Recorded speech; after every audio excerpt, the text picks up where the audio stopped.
Em nosso encontro de hoje, falaremos sobre como ajudar alguém que está sofrendo a dor do luto. Quando estamos perto de uma pessoa que sofreu uma perda, às vezes ficamos com receio de provocar mais dor e sofrimento na forma de abordá-la. Ficamos cheios de dúvidas e sem saber como podemos ajudar. E muitas vezes isso nos paralisa, deixamos de fazer alguma coisa. O psicólogo inglês John Bowlby, ele afirma que a perda de uma pessoa amada é uma das experiências mais intensamente dolorosas que o ser humano pode sofrer. É penosa não só para quem a experimenta, como também para quem a observa, ainda que pelo simples fato de sermos tão impotentes para ajudar. Muitos não aguentam ver o enlutado sofrer e querem que essa tristeza passe logo. Desse modo, tentam consolar com palavras que nem sempre conseguem acolher, como por exemplo: percebo que você está melhor hoje e me parece estar se acostumando com essa dor. É assim mesmo, logo vai passar e você estará bem. Estar bem depois de perder alguém a quem amamos? O carinho dos amigos e familiares é sempre bem-vindo, mas a falta de permissão para sofrer incomoda. Os enlutados, em geral, recebem atenção somente no sepultamento. Após esse momento, familiares e amigos se distanciam e a única companhia será a dor da saudade. É de suma importância buscar algum tipo de aproximação, pois os enlutados sentem necessidade de consolo e de abraço. As boas intenções em consolar e dar suporte a alguém podem conduzir ajudadores a cometer erros que poderiam ser evitados. Um dos mais comuns nesse tipo de situação tem a ver com aquelas frases feitas, prontas e ditas pela maioria das pessoas. Algumas dessas frases a serem evitadas são as seguintes: seja forte, anime-se. Às vezes a gente pensa que uma frase dessa está encorajando a pessoa, mas ela pode receber como uma sobrecarga a dor que ela já está vivenciando, de que a expectativa que nós temos a respeito dela é que ela supere isso, por isso ela deve ser forte. Ou quando dizemos assim: faça isso pelos seus filhos ou por outras pessoas, se recupere. Veja o exemplo de tal pessoa, ela já superou e você também conseguirá. Ou ainda, quando dizemos: não chore mais, a vida continua. Você vai ver, o primeiro ano é muito difícil, mas depois as coisas melhoram. Existem frases de consolação que podem não consolar. Elas não cumprem esse objetivo, embora possam ser verdadeiras. Faço essa observação porque tem gente que quer ser conselheiro e responder aquilo que nem Deus se propõe a responder. Falas como: você está sofrendo porque Deus quer usar mais você. Que bobagem! Para consolar, não precisamos nem devemos dar explicações. Jó deve ter ido para a sepultura sem saber porque passou por tanto sofrimento. Desse modo, não queira dar respostas do porquê do sofrimento e nem dar explicações sobre aquela morte específica. Ao consolar alguém, tenhamos muito cuidado com aquilo que dizemos.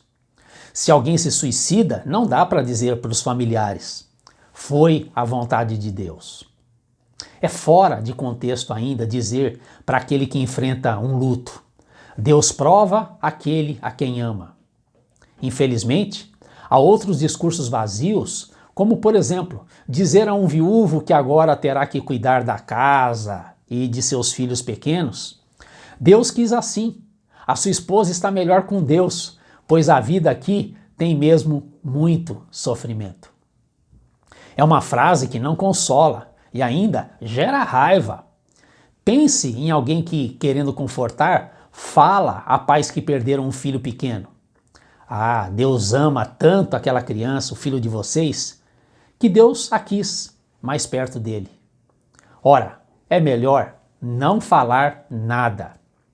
Outra frase que desconsola é: percebo que você está melhor hoje e me parece estar se acostumando com essa dor. É assim mesmo, logo vai passar e você estará bem. Sim, as intenções de consolo podem ser sinceras e solidárias, mas é fato que há momentos nos quais precisamos ir além, mais a fundo para compreender o quadro maior da perda. Frases como: "Nós estamos chorando, mas o céu está em festas hoje, com a chegada desse guerreiro vitorioso lá." Isso não consola nada, penso eu. Você está melhor. Estou orando para você ficar melhor. Melhor? Como? Meu filho morreu e terei que me acostumar sem ele. Aqueles que sofrem a dor da perda geralmente não apreciam quando lhes perguntamos se eles estão bem.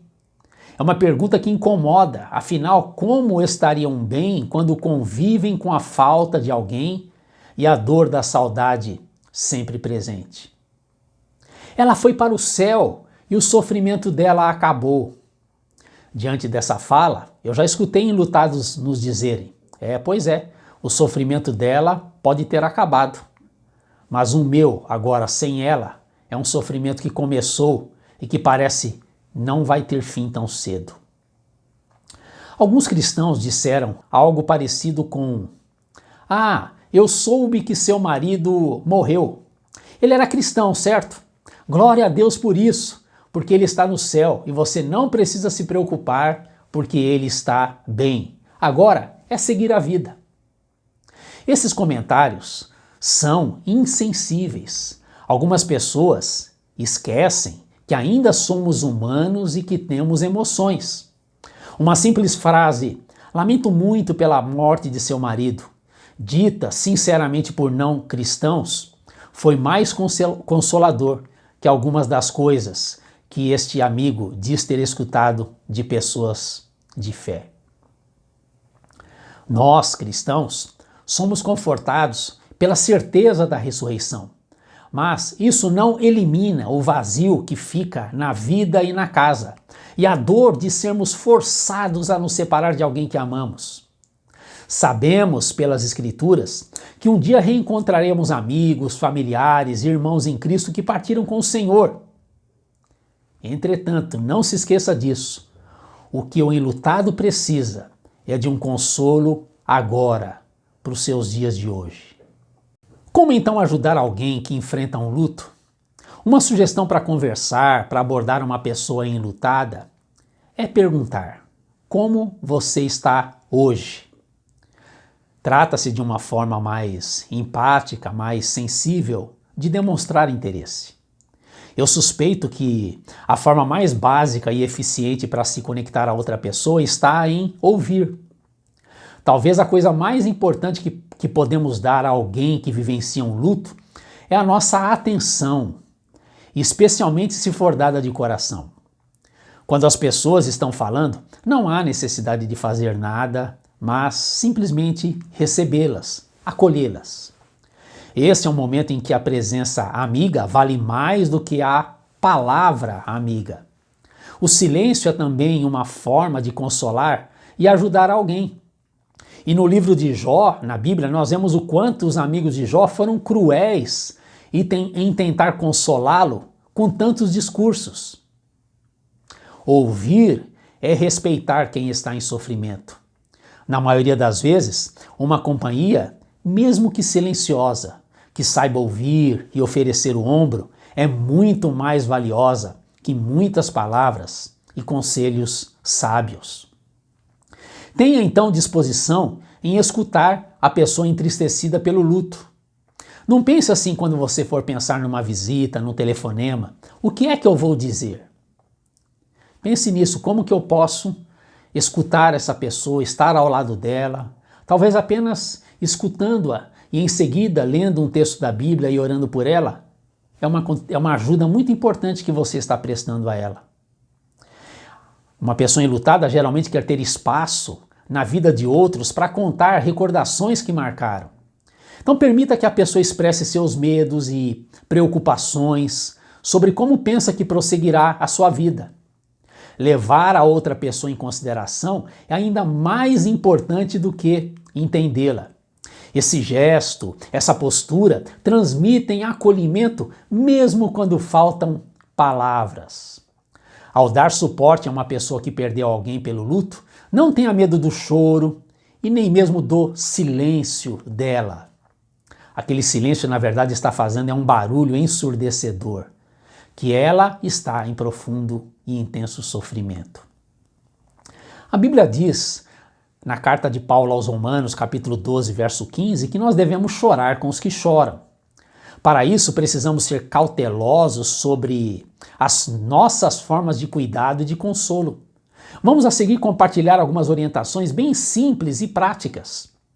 Primeiro, eu diria, é muito importante respeitar as reações das pessoas diante da perda, pois alguns choram desesperadamente, enquanto outros não derramam uma única lágrima, o que não significa que não estão sofrendo. Há quem tenha a necessidade de visitar o túmulo praticamente uma vez na semana, e há outros que não querem retornar para lá nunca mais.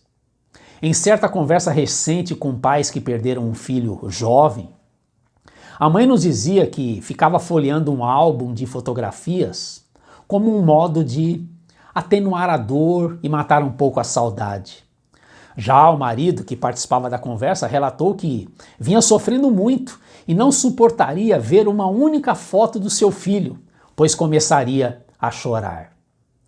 Uma das fases de grande sofrimento é após o funeral, nos dias e semanas que se seguem, quando todos que ali estavam presentes se vão para seguirem as suas vidas.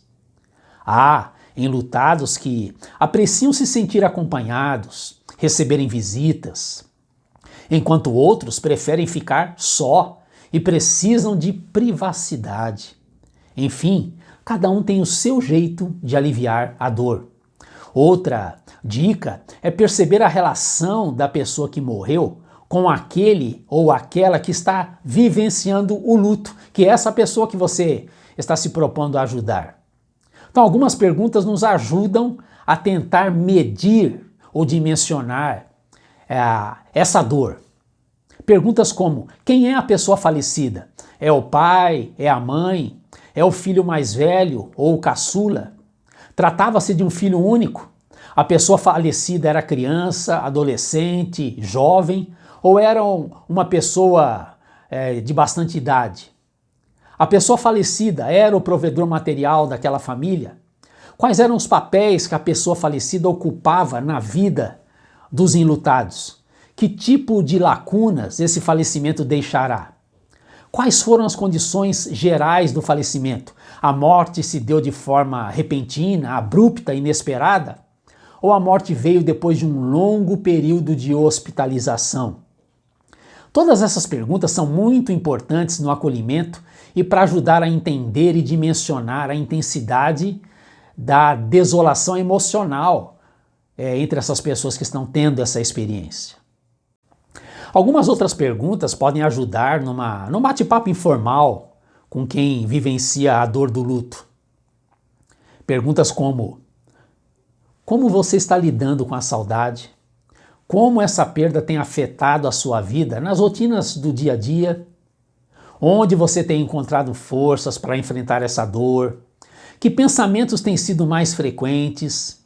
Que emoções mais intensas você vem sentindo nos últimos dias? O que lhe parece mais difícil de enfrentar quando você pensa no futuro? É importante que o enlutado retome coisas que gosta, embora a dor pela perda seja evidente. Ler um bom livro, trabalhar no jardim ou horta, fazer algum trabalho manual, caminhadas, são pequenas ações de grande importância, pois ajudam a pessoa a manter-se ocupada, até ir realinhando a sua vida. Fazer algo agradável não faz esquecer a pessoa que morreu, mas oferece minimamente força para enfrentar momentos ainda mais difíceis que terá que lidar. Alguns enlutados utilizam um caderno onde escrevem o que pensam, o que sentem, o que gostariam de dizer à pessoa querida, ou mesmo escrever uma carta de gratidão a Deus sobre o quanto aquela pessoa que se foi significou. É de socorro mesmo que carecemos quando perdemos quem amamos. É de colo, abraço, mas também de intimidade com Jesus, aquele que venceu a morte. Nenhum de nós foi feito para atravessar crises da vida sozinhos, ainda mais uma experiência de luto. O envolvimento com Deus e a sua igreja promove também um espaço para ressignificar nossas perdas. Digo isso porque, dentro do sistema familiar, é mais difícil obter tal apoio, pois os parentes mais próximos estão em meio à sua própria crise, vivendo a mesma dor de diferentes modos. Então, ao enfrentar um período crítico, a ajuda além do círculo familiar mais próximo pode ser o mais indicado. É aí que surge então a rede de apoio da própria igreja. Se você conhece outras pessoas que tenham vivenciado um luto semelhante àquele que você está acompanhando, você pode tentar reunir 2, 3 pessoas mais adiante para conversarem. É encorajador o apoio vindo de pessoas que tenham sentido dor parecida àquela. Ouvir suas histórias, processos de superação é importante para o enlutado perceber que também vai superar.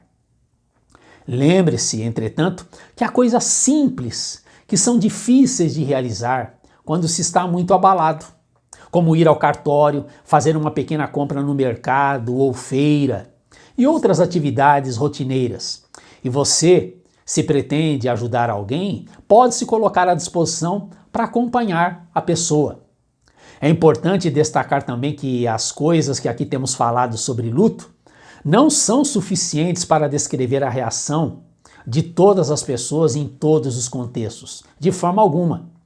Foi, aliás, o filósofo Rubem Alves quem escreveu: buscamos no outro não a sabedoria do conselho, mas o silêncio da escuta, o colo que acolhe.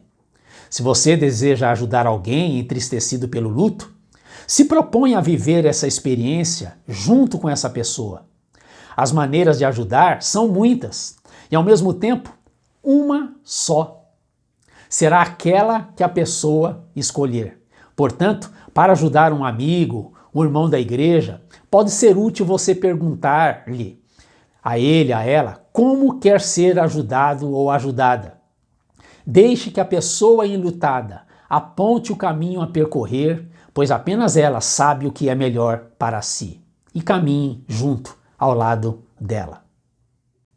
Bom, deixa eu terminar essa nossa conversa aqui com uma história bem apropriada para o nosso tema. Ela é narrada pelo psicólogo norte-americano, cristão, Dr. James Dobson, no livro A Criança Voluntariosa, que é um livro antigo, de 1981. Ele conta ali a história de um homem que pilotava seu pequeno avião em direção a um aeroporto do interior. Ao chegar a seu destino, notou que o dia estava escurecendo e quando ele foi aterrissar o avião, não conseguiu ver nada na semi-escuridão embaixo. Seu avião estava com os faróis sem funcionar e não havia ninguém no aeroporto para orientá-lo. Foi ficando cada vez mais escuro e o piloto circulou por horas, sabendo que a morte chegaria a qualquer momento quando o combustível terminasse. Até que um milagre aconteceu. Por ser um lugarejo tranquilo no interior, alguém que estava em terra ouviu o ronco contínuo do motor do avião e percebeu o dilema do piloto. Essa pessoa misericordiosa percorreu de carro toda a extensão do campo e para mostrar ao piloto a posição da pista e depois estacionou o carro com as luzes acesas na ponta do campo, iluminando a pista enquanto o avião descia. Portanto, esse encontro, essa nossa conversa de hoje sobre como ajudar um amigo enlutado, ela objetiva ser esse pequeno farol que auxilia o piloto, aquele que está vivenciando o luto, na sua aterrissagem. Ali foi o piloto quem conduziu o avião e o aterrissou sozinho. Entretanto, ele fez isso com ajuda.